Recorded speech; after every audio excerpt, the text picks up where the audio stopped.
우리나라의 그 기독교 정신을 가지고 설립한 대학들이 생각보다 굉장히 많습니다. 참 감사한 일이죠. 우리나라의 개신교, 특히 개신교가 들어온 게 올해 딱 140년입니다. 우리가 1885년 인천의 제물포항으로 미국의 선교사 아펜젤러 선교사님 부부, 그리고 언더우드 선교사님, 이렇게 세 분이 들어옴으로써 이제 개신교 선교가 시작되는데, 이렇게 짧은 역사인데 그분들이 들어와서 기독교 복음을 전했을 때 많은 학교들이 세워지고 뭐 병원도 세워지고 그랬죠. 이제 기독교 정신을 가지고 설립한 뭐 중고등학교도 있고 또 대학교도 있습니다. 그래서 이제 그런 대학교들이 주로 보면은 그 이제 전공에 불문하고 모든 그 학교 학생들이 필수적으로 해야 되는 게 두 가지가 있습니다. 체프를 들어야 돼. 그래서 이제 교회 안 다니는 학생들도 굉장히 막 싫어하더라고요. 화장실 가면 낙서도 막 있어요. 체프 이거 왜 드리냐 막 이렇게 막 써있고 그래요. 거기 막 논쟁이부터 화장실 낙서요. 다른 대학까지 너 여기 왜 왔냐 막 그런 게 있습니다. 그런 대학들이. 그리고 체프를 들어야 돼. 뭐 2년, 뭐 학교마다 조금씩 틀려요. 뭐 2년 동안 하라고 하는, 그러니까 4학기 이렇게 하는 데도 있고 1년만 하는 학교도 있고, 이렇게 학교마다 조금씩 틀리고. 그리고 또 한 가지 해야 되는 게 기독교 개론 과목을 들어야 돼요.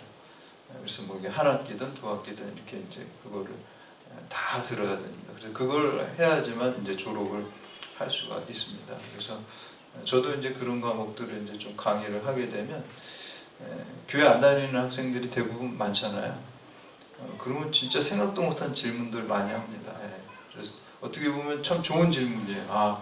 저거 모를 수 있겠구나. 왜냐면 우리는 당연히 교회에서 그냥 안다고 생각하고 그냥 전제하고 무의식 중에 설명을 안 해주려고 하는 게 아니라 그렇게까지 미처 생각을 못했는데 한 학생이 저한테 물어보더라고요. 구약과 신약을 나누는 기준이 뭐냐. 우리는 뭐 다 알죠. 설명 안 해도 되는데 제가 설명 안 했어 보니까 그래서 그 굉장히 좋은 질문이다 이렇게 생각했습니다. 그 학생 입장에서 보니까 그렇더라고요. 기독교 전혀 모르는데 뭐 맨날 그냥 구약, 신약 얘기하는데 그거 무슨 기준으로 나누나 이렇게. 근데 그래서 설명해 줬어요. 예수님을 기준으로 한다. 예수님이 태어나시기 전에 기록된 성경을 구약이라고 하고, 그리고 이제 예수님이 태어나면서부터 예수님을 기점으로 이제 신약. 우리 쉽게 말하면 이제 기원전, 기원후 이렇게 해서 기원전은 구약이고 기원후는 신약이다. 이렇게 이제 설명해 준 적이 있어요. 근데 이제 그거는 이제 이렇게 넓게 이렇게 얘기한 거고, 좀 더 세밀하게 얘기하면은 세례 요한부터 신약이 시작되는 것입니다. 예수님보다 6개월 먼저 태어난 세례 요한부터. 오늘 우리가 함께 읽은 이 말씀, 세례 요한이 회개하라 천국이 가까웠노라 라고 이렇게 외치면서 신약의 시대가 사실은 열린 겁니다. 그래서 이제 구약의 제일 마지막 책이 말라기잖아요. 이 말라기 선지자가 하나님의 말씀을 받아서 이스라엘 백성에게 하나님의 복음을 전파한 이후에 무려 이제 400년 동안 침묵하셨어요. 하나님께서. 물론 이제 그 기간에도 많은 일들을 하나님께서 계속 하셨지만 선지자를 통해서 이스라엘 백성에서 주시는 말씀은 없었어요. 그리고 세례 요한이 이제 회개하라 천국이 가까웠노라 라는 그 말씀으로 이제 신약의 시대가 시작된 거예요. 근데 그 기간이 무려 말라기에서 세례 요한까지 이제 400년이에요. 그래서 이제 신구약 중간기다 그렇게 이제 얘기를 보통 하고 있습니다. 그래서 이제 세례 요한이 그렇게 외치면서 신약의 시대가 시작된 것을 우리가 볼 수가 있습니다. 근데 이제 이 세례 요한과 예수님의 출생을 이렇게 비교해 보면요, 공통점이 굉장히 많이 있습니다. 둘 다 이제 아이를 낳을 수 없는데 엄마가 아이를 낳게 된 거예요. 왜냐면은 그 세례 요한의 어머니 이제 엘리사벳 같은 경우는 마치 이제 사라처럼, 아브라함과 사라처럼 출산을 할 수가 없이 나이가 많은 사람, 늙은 사람, 여자로서 이제 출산을 할 수 없는 그런 나이였는데, 거기도 이제 수태고지를 하잖아요. 천사가 이제 성령으로 잉태해서 이제 아들을 낳을 것이다. 그리고 이름을 요한이라 지어라. 그 아버지 사가랴한테 물론 그렇게 얘기를 했지만요. 그게 정말 예수님의 탄생하고 다 공통적이잖아요. 예수님의 탄생도 아이를 낳을 수 없는 마리아는 처녀이기 때문에 낳을 수가 없는 거죠. 근데 성령으로 잉태해서 아이를 낳았고, 또 가브리엘 천사가 이제 아들을 낳을 텐데 이름을 예수라 지어라, 이렇게 이제 이름까지 지어줬어요. 그러니까 둘 다 공통점이 굉장히 많고요.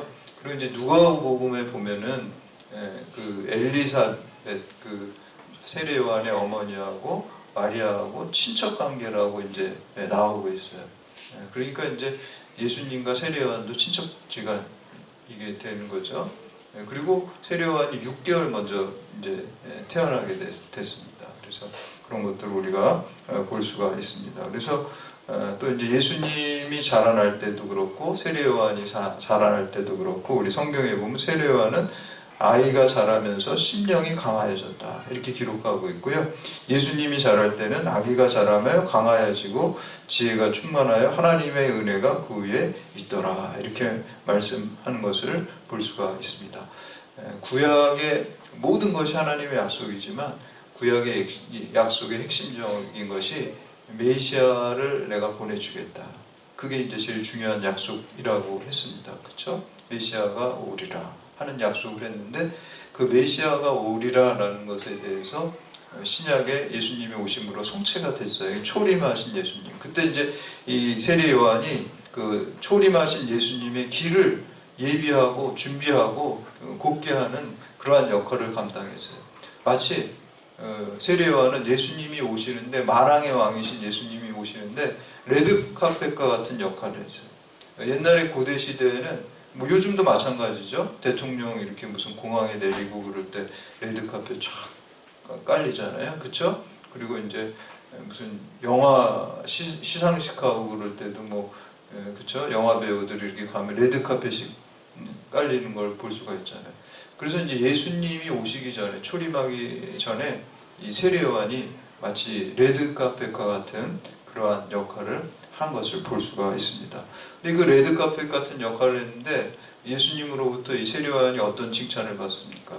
여자가 낳은 사람 가운데 세례 요한보다 더 큰 사람이 없다, 그렇게 이제 칭찬을, 최고의 칭찬이라고 할 수가 있죠. 그런 칭찬을 받았습니다. 그래서 오늘 세례 요한이 어떤 사명감을 가지고 왔는지 우리가 함께 읽은 그 말씀을 가지고, 우리도 신약에서 제일 큰 약속은 뭔가요?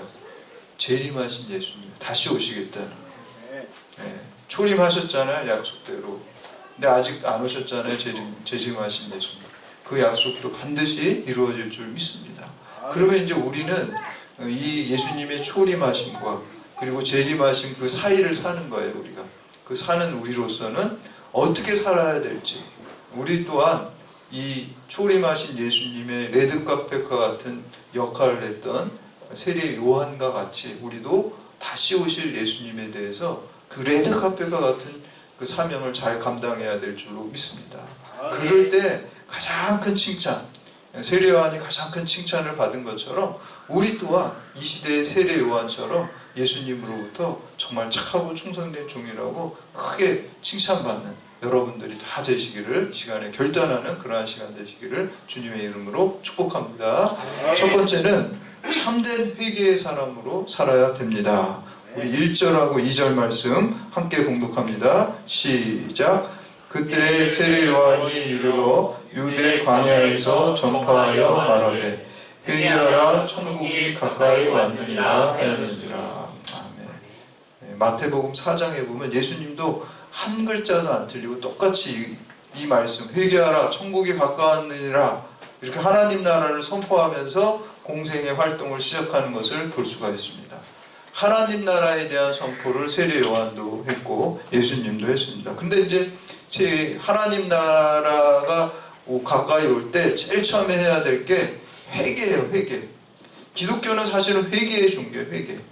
우리가 다 잘못을 하고 죄를 짓잖아요. 우리가 마음으로 죄를 짓기도 하고 생각으로 짓기도 하고 또 행동으로 짓기도 하고 우리는 많은 죄를 져요. 그런데 그 죄를 하나님께서 다 징계하시는 것이 아니라 그 죄를 인정하고 회개하면 하나님께서 어떠한 죄든지 다 용서해 주신다는 거예요. 그게 복음이잖아요. 사실 우리는 죄로 인해 죽을 수밖에 없는데 우리가 회개하고 예수 그리스도 십자가 믿으면 영생 복락이 우리에게 주어진다는 거예요. 이거보다 기쁜 소식이 어디 있습니까? 그래서 기독교는 회개의 종교입니다. 그래서 어떤 분이, 어떤 신학자가 기독교를 큰 집에다가 비유를 하는데, 집에 들어가려면 우리 옛날 주택 아파트 생각하시지 말고 옛날 주택 이렇게 생각하시면 대문이 있잖아요. 그렇죠? 대문을 열고 그 다음에 이제 마당을 이렇게 가로질러서 또 현관문이 있고 또 마루를 가로질러서 안방문이 있고 이렇게 돼 있는 거잖아요. 그런데 이 대문 있죠? 집에 들어가는 첫 번째 대문이 바로 회개라는 거예요. 그러니까 이 기독교에 들어오려면 이 대문 제일 첫 번째가 회개예요. 회개를 해야 기독교로 들어올 수 있는 거예요. 그리고 이제 현관문은 믿음의 우리가 칭의라고 할 때 그 믿음이 있고요. 그리고 안방문은 성화, 예수님을 닮아가는 성화의 삶을 사는 게 이제 안방문이다. 이렇게 하고 말하고 있습니다. 그러니까 단계죠. 우리가 기독교 신앙에 들어오려고 하면 제일 먼저 회개부터 해요. 내 죄를 인정하고 그리고 내가 예수 그리스도의 십자가 아니면은 구원받을 수 없다는 것을 깨달아야 된다라는 것입니다. 그래서 우리가 회개가 가장 중요하고요. 여러분들 성령이 임재하시면은 제일 처음에 오는 게 회개의 영이 임하게 됩니다. 회개의 영. 내가 이거 잘못 살았구나. 내가 하나님 앞에 정말 죄인이구나. 주님의 십자가 은혜 아니면 내가 살 수 없구나. 이게 깨달아지는 거예요. 마음에 찔리는 거예요. 통에 자복하는 눈물이 나오는 거예요. 그게 은혜 받는 거예요. 그게 축복인 줄 믿으시기를 바랍니다. 그래서 이제 회개라는 단어, 오늘 말씀에 나오는 이 단어가 헬라어 원어에 보면은 메타노이아예요. 메타노이아는 방향 전환이라는데, 방향 전환. 나 중심의 삶에서 하나님 중심의 삶으로 방향을 탁 전환하는 거예요. 지옥으로 가는 방향에서 천국의 방향으로 확 도는 거예요. 그러니까 회개하는 순간 축복이잖아요. 아직 온전히 이루어진 건 아니지만 내가 이제 방향을 잘 잡은 거. 저는 방향이 제일 중요하다고 생각합니다. 여러분들이 삶의 방향이 어딘지가 제일 중요하잖아요. 여러분의 삶의 방향이 지옥 방향으로 가면 안 되는 거죠. 여러분들은 다 지금 천국 방향으로 가는 겁니다. 예수 그리스도 믿고 예수 그리스도 의지하면서 주님 바라보면서 천국 방향으로 가는 거예요. 그러나 예수님 모르는 사람은, 예수님 등지고 사는 사람은 아무리 세상에 화려하고 부자고 권력이 많아도요, 그 사람은 불쌍한 사람이에요. 사실은 지옥 방향으로 가는 거죠. 그래서 회개라는 거는 나 중심의 삶에서 하나님 중심의 삶으로, 지옥의 방향에서 천국의 방향으로 뉴턴하는 거예요. 뉴턴. 여러분들 운전하다가 뉴턴 많이 하잖아요. 이렇게 뉴턴 탁 하는 게, 저는 뉴턴 할 때마다 회개를 생각해요. 나 중심의 삶에서 하나님의 중심으로, 내가 지옥의 방향으로 가는데 천국의 방향으로 유턴하는 거예요. 근데 유턴하는데 3단계 유턴을 해야 돼요. 회개의 3단계. 지정의의 회개를 해야 됩니다. 지정의의 회개. 이걸 다 해야지, 1단, 2단, 3단을 다 회개를 해야지, 그래야지 진짜 참된 회개입니다. 오늘 말씀에 강조하는 게 그냥 회개가 아니라 뭐라 그래요? 참된 회개. 참된 회개. 가짜 회개도 있다는 거예요. 가짜 회개. 가짜 회개가 많기 때문에 사실 믿지 않는 사람들이 볼 땐 기독교인들이 좀 유선자처럼 보이는 거예요. 그러니까 말로만 회개하고 말로만 사랑하고 실제는 사랑 하나도 안 하고 행동은 변하지 않고, 그래서 이제 하는 거예요. 지정의의 회개라는 건 뭐냐면은 먼저 내가 죄인이라는 걸 여러분들이 머리로 깨닫고 인정을 해야 돼요. 그렇죠? 사람이 뭐든지 마음이 동하고 행동이 하려면은 머리로 합리적으로 사실 깨달아야 돼요. 아, 그래, 내가 죄인이지. 이걸 내가 인식을 해야 돼요. 지성적인 회개가 처음에는 있어요. 그 다음에 감성적인 회개가 있어요. 정말 통에 자복해야 돼. 그냥 머리로만 이렇게 냉랭하게 무슨 뭐 수학 공식 알듯이, 아, 그래, 난 죄인이야, 이렇게 되면 안 된다는 거예요. 머리로 알고 통에 자복하면서, 그래, 나는 죄인이야, 죽을 수가, 안타까워야 돼, 눈물이 나와야 돼요. 그렇죠? 근데 거기서 머무르면 안 된다는 거예요. 삶이 의지적인 차원에서 행동이 변화돼야 되는 거예요. 그래야지 참된 회개라고 오늘 말씀하고 있습니다. 근데 이제 많은 사람들이 지성적인 회개, 또 감성적인 회개까지는 하는데 의지적인 차원의 회개를 못하는 거예요. 그걸 우리가 성화라 그러잖아요. 성화. 예수님을 닮아가는 삶을 살아가는 거. 성화의 삶을 끝까지 살아가야 돼요. 근데 성화의 삶을 살기 위해서는 내 힘으로 잘 안 돼요, 여러분. 내 힘으로 안 된다는 것도 인정하셔야 돼요. 내 힘으로는. 누구의 힘으로 할 수 있을까요? 성령의 능력으로 할 수 있을 줄 믿습니다. 그래서 여러분들 기도를 해야 돼요. 하나님, 제 힘으로 안 되니까 도와주세요. 도와주세요. 성령 충만하게 해주세요. 그래서 정말 회개의 삶을, 변화된 삶을, 성화의 삶을, 예수님 닮아가는 삶을 완전히 방향을 확 틀어서 살 수 있도록 해주세요 라고 우리가 기도해야 될 줄로 믿습니다. 그게 여러분, 그럴 때 기독교인으로서 영향력이 생기는 거예요. 믿지 않는 사람을 전도할 수 있도록 빛과 소금의 역할을 감당할 수 있는 거예요.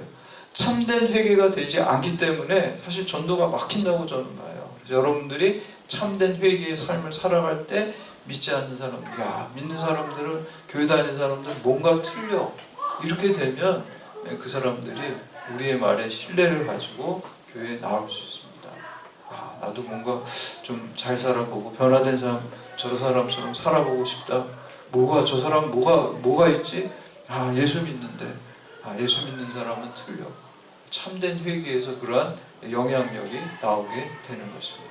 그래서 우리가 다시 오실 주님을 준비하는 레드 카펫으로서 우리는 참된 회개를 해야 될 줄로 믿습니다. 아멘. 두 번째는 복음을 전파하고 정의로운 세상을 만드는 사람으로 살아야 됩니다. 복음 전파, 정의로운 삶. 3절 말씀 함께 봉독합니다. 시작. 그는 선지자 이사야를 통하여 말씀하신 자라 일렀으되 광야에 외치는 자의 소리가 있어 이르되 너희는 주의 길을 준비하라. 그가 오실 길을 곧게 하라 하였느니라. 아멘. 이사야 40장 3절에 보면 외치는 자의 소리가 이르되 너희는 광야에서 여호와의 길을 예비하라. 사막에서 우리 하나님의 대로를 평탄하게 하라 라고 이렇게 말씀하고 있습니다. 그러니까 세례 요한은 자기가 광야에서 외치는 소리라고 이렇게 얘기하고 있습니다. 왜 근데 하필이면 이제 광야일까요? 성경에서는 광야의 의미가 많이 있습니다. 첫 번째는 이제 광야에서는 회개하고 준비시키는 장소입니다. 회개하고, 우리가 이스라엘 백성이 출애굽할 때 광야 생활 40년을 하잖아요. 가나안 땅으로 바로 들어간 게 아니에요. 직선거리를 이렇게 그냥 가면은 뭐 일주일, 또 열흘 많이 잡아봤자 뭐 보름이면 갈 수 있는 거리거든요. 근데 40년을 걸렸어요. 왜 그랬을까요? 일부러 거기에서 하나님께서 연단시킨 거예요. 연단시키고 하나님의 백성으로, 그리고 하나님만 만나를 통해서 먹으면서 하나님만 의지하는 믿음의 사람으로 바꿔놓은 거예요. 여러분, 이제 모세도 40살에 왕실 교육을 잘 받았잖아요. 엘리트 교육을 받았잖아요. 의협심도 얼마나 강해요. 그렇죠? 자기 민족을 괴롭히는 애굽의 노예 관리하는 사람 갖다가 그냥 의협심에서 쳐서 죽였잖아요. 근데 하나님은 그때 사용하시지 않아요. 우리가 볼 때는 그 사람 교육도 잘 받았고 권세도 있으니까 그때 사용하시면 좋을 텐데, 근데 그때 안 사용하시죠? 광야로 도망가잖아요. 얼마 동안 있었습니까? 40년 광야 학교를 지내면서 80살이 될 때까지 40년 동안 그 혈기가 다 빠져나간 거예요. 이제 나는 이름도 없고 나를 알아주는 사람도 없고, 옛날에 나는 이제 이집트 왕자가 아니잖아. 이렇게 이제 여기서 이제 이름 없이 그냥 양치는 사람이지. 이렇게 이제 아무것도 자기가 낮아졌을 때, 모세가 그렇게 혈기왕성해서 살인까지 한 사람이 나중에 하나님께서 뭐라 그럽니까? 이 세상에서 모세보다 온유한 사람이 없대잖아요. 모세가 제일 온유한 사람. 원래 온유한 사람이 아니에요. 화나면 그냥 막 사람도 죽이는 사람이었어요. 40년 동안 광야를 지나면서 변화된 거예요. 여러분, 우리가 광야가 없으면은 잘 변화가 안 돼요. 광야 없이 변화되면 저도 참 좋겠는데 사실 잘 그렇지 못해, 인간이요. 광야, 어려운 광야를 지날 때, 고난의 광야를 지날 때 우리가 하나님 의지하고 겸손해지고 낮아지고 거기에서 하나님 만나게 될 줄로 믿습니다. 그 고난의 광야 지나갈 때 거기에서 호렙산에서 만나는 거잖아요. 그렇죠? 그리고 이스라엘 백성 출애굽시켜서 나올 때도 이스라엘 백성도 거기서 시내산에서 하나님의 율법을 받고 하나님의 음성을 듣고 그렇게 하는 거잖아요. 그래서 광야를 거치면서 이렇게 변화시키는 광야의 의미가 있고요. 그리고 예수님께서도 공생애를 준비하시면서 광야에 나가서 40일 금식기도. 그러니까 광야라는 거는 볼 게 아무것도 없어요. 예, 막 어떤 도시나 사람들이 사는 데는 뭐 화려하고 막 우리의 시선을 뺏기고 주의를 뺏기지만 광야는 그냥 하나님만 바라보고 의지할 게 없다라는 거죠. 김지만 집사님 뭐 이렇게 시험 뭐 출제하고 뭐 그런 그 시험장 들어가시고 그러면은 그때 제일 좋대요. 그냥 다 단절되잖아요. 핸드폰도 못 보고 성경책만 딱 가지고 책 신앙서적이나 성경책만 가지고 거기서 보니까 강제로 이렇게 해주니까 너무 좋대요. 어떤 사람들은 그거 힘들어하시는 분도 있는데 아예 그냥 이제는 막 자기가 그런 아무것도 세상에 바라보지 못하게 차단시켜주고 하나님 말씀만 볼 수 있게 집중할 수. 광야 같은 거예요. 그것도 그렇죠? 거기 광야 들어 자원에서 이렇게 들어갈 수 있으면 한 번씩 이렇게 갔다 오시는 것도 좋은 것 같아요. 그래서 이제 집중하는 광야. 또 인생 광야가 있잖아요. 우리가 물리적인 광야는 안 가도 우리가 고난이 다 있잖아요. 그게 광야입니다. 그 광야를 지날 때 우리가 하나님 만나게 되고 내가 겸손해지게 되고 내가 변화되고 거기서 또 뭘 느껴요? 사람이 떡으로만 사는 게 아니라 하나님의 말씀으로 산다는 걸 깨닫게 돼요. 아멘. 그 광야에서. 야. 그리고 여러분들이 어려움 청하고 인생 광야 지나갈 때 뭐 주변에 사람도 많고 아는 사람도 많고 도와줄 사람도 많을 것 같죠? 막상 여러분 어려운 일 당하면은 별로 도움이 안 됩니다. 성경은 그거 알아가지고 도울 힘이 없는 그 권세 있는 방백들을 의지하지 말라 그랬어요. 오직 하나님만 의지하라 그랬어요. 그거를 광야에서 배우게 되는 거예요. 그래서 광야에서 이 세례 요한이 외치는데 그 소리를 집중해서 들을 수 있잖아요. 그래서 광야에서 외치는 거예요. 아무것도 볼 거 없고 광야에서 하나님의 소리에 집중하게 되는 것을 볼 수가 있습니다. 복음을 전파하는 일을 했고요. 그리고 굳은 길을 곧게 하는 역할. 그러니까 굳은 길을 곧게 하는 게 뭐예요? 정의로운 세상을 만드는 거예요. 사실 우리들이 정의로운 세상을 완전하게 만들 수는 없어요. 종말에 공의로운 재판장이신 예수님이 오셨을 때 완전한 정의가 이루어지지만 그렇지만 우리는 신앙은 저는 방향이에요. 방향. 아까 회개가 방향 이렇게 천국으로 방향을 틀고 하나님께 방향을 트는 거라 그랬잖아요. 우리가 정의로운 세상도 정의로운 방향으로 가는 거예요. 완전하진 않습니다. 우리 인간은 완전하지 않기 때문에. 그러나 천국 방향으로 이 세상을 우리가 사는 세상을 만들어가는 게 정의로운 세상을 만들어가는 일을 그리스도인들이 해야 될 줄로 믿습니다. 그게 그렇게 이제 레드카펫을 이렇게 깔아놓을 때 주님께서 다시 오셨을 때 완전한 정의로 실현시켜 주실 줄 믿습니다. 아멘. 그래서 그 일을 해야 되고 세 번째는 검소하고 겸손한 사람이 되어야 됩니다. 4절에서 6절 말씀 함께 봉독합니다. 시작. 이 요한은 낙타털 옷을 입고 허리에 가죽띠를 띠고 음식은 메뚜기와 석청이었더라. 이때에 예루살렘과 온 유대와 요단강 사방에서 다 그에게 나와 자기들의 죄를 자복하고 요단강에서 그에게 세례를 받더니. 아멘.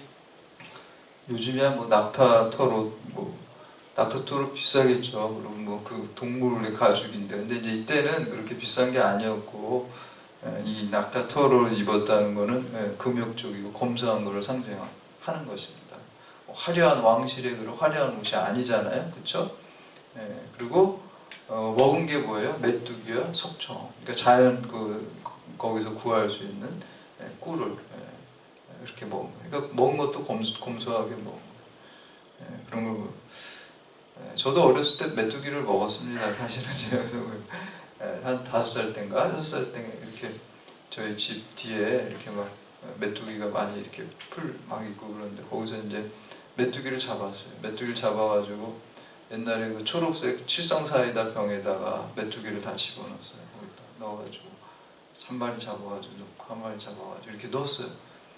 그래가지고 얘를 그냥 먹으면 안 된다고 또 나름대로 그때 생각을 했나 봐요. 그래가지고 구워 먹어야 되니까 그래서 불을 쓸 수가 없잖아요. 제가 불을 없으니까. 그래서 이제 방에 딱 들어오면, 방에 들어오면 장판에 옛날에 까맣게 장판에 탄 데가 있어요. 그렇죠? 거기 불, 연탄불 펴가지고 옛날에 까맣게 탄 데가 있어요. 예, 그러면 제가 거기다 구워 먹어야 되겠다. 그래서 칠성사이다병에 그 메뚜기를 탁 풀어가지고 거기 막 부탁부탁 뛰는데 거기 막 있다가 조금 있다 이렇게 주워 먹으래요. 저희 어머니가 그러더라고요. 여름에 불 뗍니까 안 뗍니까? 불 안 떼잖아요. 그거 그냥 냉방인데 겨울에 떼가지고 장판 검게 탄 건데 거기 그 뜨거운 데라고 나름 생각해가지고 그래서 이제 세례 요한 DNA가 있었던 것 같아요. 세례 요한도 DNA가 있어. 그 하여튼 그 메뚜기를 먹고 이렇게 검소하게 살았어요. 그럴 때 영향력이 있습니다. 내가 할 거 다 하면서 호화호식하면서 영향력이 없어요. 힘이 없어요. 영적인 파워가 없습니다. 그래서 여러분들이 그러한 검소하고 또 겸손한 사람이 돼야 돼요. 왜냐하면은 사람들이 사실 광야에 막 나간 이유 중에 하나가 저 세례 요한이 메시아인가? 세례 요한이 그리스도인가? 세례 요한이 구원자인가? 이렇게 막 몰려들었어요. 인기가 많은 거예요. 인기가 많으면 권력이 있어요. 사실은 가만히 보면요, 인기만 있으면 다 할 수 있는 것 같아. 제가 이렇게 보니까 인기 많으면 대통령도 할 수 있고, 인기 많으면 국회의원도 할 수 있고, 인기 많으면 연예인도 할 수 있고, 그쵸? 뭐 엄청나게 돈 벌잖아요. 엄청나게 권력성, 인기만 있으면 다 할 수 있어요. 사업도 잘 할 수 있을 것 같아요. 그쵸? 인기가 많았어요. 세례요한이 인기가 많았어요. 그 인기 가지고 돈 벌 수도 있고 권력을 잡을 수도 있다고 저는 생각을 합니다. 근데 그 관심이 없어요. 아예 이 검소하고 가난하게 겸손, 오직 뭐에만 관심이 있어요? 자기는 광야에서 주의 복음을 길을 예비하고 곱게 하고 외치는 광야의 소리라는 소리라는 건 도구예요. 그냥 쓰이고 버림만. 그래 제일 겸손한 말 중에 하나가 뭐예요? 나는 사람들이 당신이 그리스도입니까? 그러니까 나는 그리스도가 아니다. 그리고 내 뒤에 오실 진짜 그리스도 오시면은 나는 신발끈도 나는 풀을 수가 없다. 맬 수가 없다. 그렇게 얘기를 하잖아요. 그 정도 아무것도 아니라는 거예요. 겸손함이 세례요한은 철저하게 있었고요. 또 세례요한은 그러죠. 그는 예수 그리스도는 흥해야 되겠고 나는 쇠해야 되겠다. 왜 그럴까요? 자기가 막 흥하면 어때요? 예수님이 영광이 가려질까봐. 자기는 그냥 소리라는 거는 그냥 지나가는 거잖아요. 그냥 주인공만 잘 비춰주고 레드카펫만 깔아주면 되지 내가 드러나지 않겠다는 거예요. 그게 이제 검소하고 겸손한 사람이 주의 길을 예비하는 자가 될 줄로 믿습니다. 여러분 인생의 목표를 먹든지 마시든지 하나님의 영광을 위해서 하라는 그 고린도전서 10장 31절 말씀같이 인생의 목표를 정하면 하나님께서 여러분에게 더 큰 영광을 부어주실 줄 믿습니다. 아멘. 내가 이렇게 영광을 차지하려는 영광은 영원한 영광이 아니에요. 사실 그 없어지는 거예요. 그러나 하나님께 주님께 모든 영광을 돌리면 주님이 그 영광을 받고 끝나시는 분이 아니에요. 그거를 반사해서 주시는데 우리가 생각할 수도 없는 그러한 영원한 영광을 우리에게 돌려주실 줄 믿습니다. 아멘. 그 영광이 진짜 영광이에요. 그래서 어리석은 사람은 자기가 직접 영광을 이렇게 취하려고 그러고 정말 신앙적 지혜로움이 있는 분들은 나는 세례요한 같이 이게 세례요한이 정말 지혜로운 사람이에요. 그러니까 주님께 모든 영광을 돌릴 때 그에게 더 큰 하나님의 영원한 영광이 있게 된 줄로 믿으시기를 바랍니다. 아멘. 마지막으로 네 번째, 좋은 열매를 맺는 사람으로 살아야 됩니다. 그게 주의 길을 예비하는 자로 사는 것입니다. 좋은 열매. 우리 7절에서 10절까지 말씀 함께 봉독합니다. 시작. 요한이 많은 바리새인들과 사두개인들이 세례 베푸는 대로 오는 것을 보고 이르되 독사의 자식들아 누가 너희를 가르쳐 임박한 진노를 피하라 하더냐. 그러므로 회개에 합당한 열매를 맺고 속으로 아브라함이 우리 조상이라고 생각하지 말라. 내가 너희에게 이르노니 하나님이 능히 이 돌들로도 아브라함의 자손이 되게 하시리라.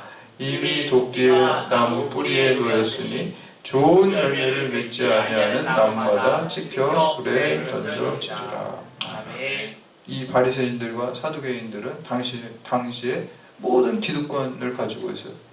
그러니까 옷도 다르고요. 낙타토롯이 아니라 좋은 옷을 입었고, 그리고 먹는 음식도 좋았고, 아주 세례요한과 대조적인 사람. 그리고 종교 기득권자들이었습니다. 근데 이들이 독사의 자식들아 이렇게 말하는 이유 중에 하나는 자기네가 혈통적으로 아브라함의 자손이기 때문에 구원받고 선민이라는 그런 의식에 쪄들고 겉으로만 경건한 척했어요. 그리고 이 사람들이 막 세례요한한테 몰려가니까 자기도 경건한 척하면서 거기에 이렇게 간 거야. 그때 이제 독사의 자식들아 그 위선을 그냥 직언하면서 하는 것을 볼 수가 있습니다. 그러면서 강조한 게 뭐예요? 회개에 합당한 열매를 맺어라. 아까 지정의, 의지까지 가서 완전한 참된 회개를 하려는 거예요.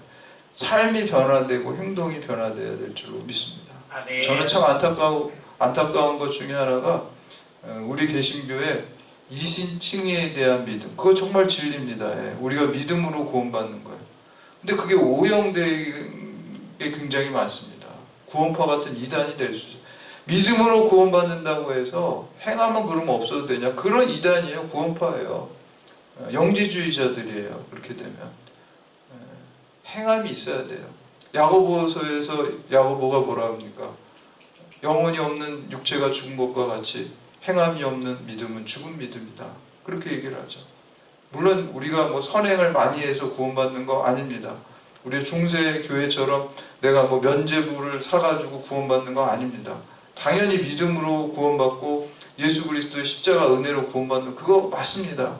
근데 거기서 끝나면 안 돼요. 참된 믿음을 가지고 있으면은 참된 열매가 나오게 돼 있는 것입니다. 아멘. 건강한 믿음이 있으면은 예수 그리스도를 닮아가는 모습이 선행이 나오게 돼 있어요. 여러분 여기 사과나무가 있는데 이 사과나무가 건강해요. 가을이 되면 어떻게 해요? 그러면 사과 열매가 열리는 거예요. 뭐 열리라 말을 할 것도 없어요. 그냥 나무가 건강하면 그냥 때 되면 열매 열리는 거예요. 그렇죠? 좋은 열매가 열려요. 이 나무가 건강하기만 돼. 여러분의 믿음이 건강하기만 하면은 좋은 열매가 열리는 거예요. 만약에 좋은 열매가 안 열린다 그러면은 그 뭔가 잘못된 거예요. 그 믿음이. 그 나무에 사과나무에 사과가 그 결실의 계절이 되는데 사과가 안 열려요. 그럼 그 나무 둘 중에 하나겠죠. 그 사과나무가. 나무가 죽었거나 나무가 병들었겠죠. 그걸 말씀드리는 거예요. 우리가 믿음으로 구원받는 거 맞지만 모든 믿음으로 구원받는 건 아니에요. 이단적인 믿음으로 구원받는 거 아니에요. 신천지 믿음으로 구원 못 받습니다.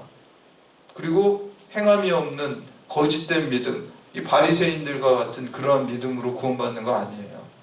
행함이 있고 열매가 있는 그 믿음으로 구원받는 마다 믿음으로 구원받는 것입니다. 그래서 오늘 여기 오늘 말씀처럼 우리가 그 일을 해야 되고, 어제 우리가 성령 한국 청년대 우리 서민선 집사님 그 가정 희찬이가 고생 많이 해요. 집회 5시간은 계속 연습을 하는데 얘가 앞에서 막 죽으려고 그러더라고. 뭐 좀 맛있는 거 사줘야지, 막 그리고 막 햄버거 사줘야지 뭐 이렇게 여러 했는데 또 집사님 서집사님 또 밤에 10시까지 또 뭐 가셔야 된다 그래서 근무 때문에 또 그냥 가셨는데 좀 근데 하여튼 할 때 뭐 우리 이봉호 장로님 따님이 이제 피어워십 거기 이제 단원이라고인데 거기 이제 피어워십도 오고 뭐 예람워십도 오고 뭐 이렇게 워십팀 세 팀이나 왔습니다. 그래서 이제 참 은혜스럽고 좋았는데 그때 이제 그 주제가 증인이에요. 증인. 마르티스라고 이제 헬라어로 해가지고 위트니스. 근데 이 마르티스라는 건요, 이 초대교회 증인, 예수님의 증인, 부활의 증인이 되는 건요, 순교를 각오해야 돼요.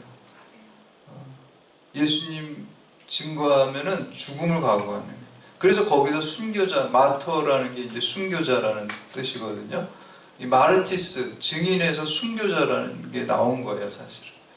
예수님 당시, 예수님의 증인이 된다는 거는 순교자가 된다. 예수님의 제자들은 사도 바울도 부활의 증인이 되고 예수님의 증인이 된 사람은 다 어떻게 됐어요? 다 순교했어요. 여러분 오늘 우리가 예수님의 증인이 된다고 해서 이 초대교회와 같이 우리 순교하지는 않아요. 그러나 우리는 그런 물리적인 순교는 하지 않더라도 여러분 세상의 욕망과 가치에 대해서 순교해야 될 줄로 믿습니다. 아멘. 그래야 증인이 되는 거예요. 여러분들이 네. 죽어야지. 여러분의 죄악된 자아가 죽고 죄악된 욕망이 죽어야지. 그래야지 순교해야지. 여러분 순교해야지 증인이 될 수 있는 거예요. 아멘. 그래서 검소하고 겸손한 사람이 되는 것도 사실 내가 죽는 거예요. 우리 욕망이 뭐예요? 돈이 있으면 사치스럽게 하고 싶죠. 그쵸? 그거 죽어야 돼요. 겸손해야 돼. 성교를 위해서 사용하고, 그쵸? 또 우리가 하나님의 일을 위해서 사용해. 그러니까 그리고 겸손해야 돼. 교만하면 안 돼. 그것도 내가 죽는 거예요. 겸손한 것도. 내가 안 죽으면 막 교만해지는 거예요. 그게 순교입니다. 세상 가치에 여러분이 순교하고 여러분의 죄악된 욕망에 순교를 할 때 여러분들이 마르티스, 성령의 그 임재하심 속에서 여러분들이 예수 그리스도의 증인이 될 수 있습니다. 그래서 오늘 세례 요한이 초림하시는 예수님을 길을 준비하고 또 증인이 되고 예수 그리스도의 복음을 전하는 소리가 된 것처럼 여러분도 이제 다시 오실 주님, 재림하실 주님을 위해서 레드카펫이 되고 주님의 복음을 널리 증거하는 그러한 증인들이 다 되시기를 주님의 이름으로 축원합니다. 아멘. 이 시간에 오늘 주님